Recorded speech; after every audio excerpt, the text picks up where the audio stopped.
നമസ്കാരം.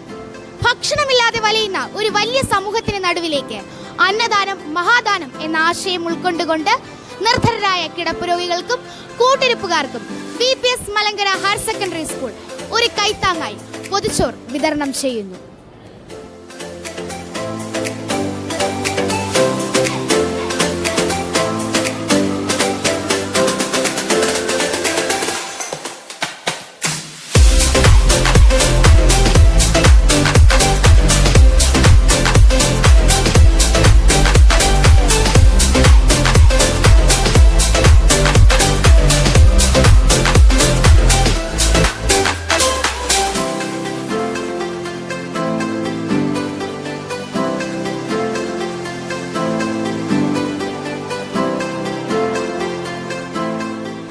നന്മ പ്രവൃത്തിക്ക് വേണ്ടി സഹകരിച്ച എല്ലാവർക്കും പ്രത്യേക നന്ദി അറിയിക്കുന്നു.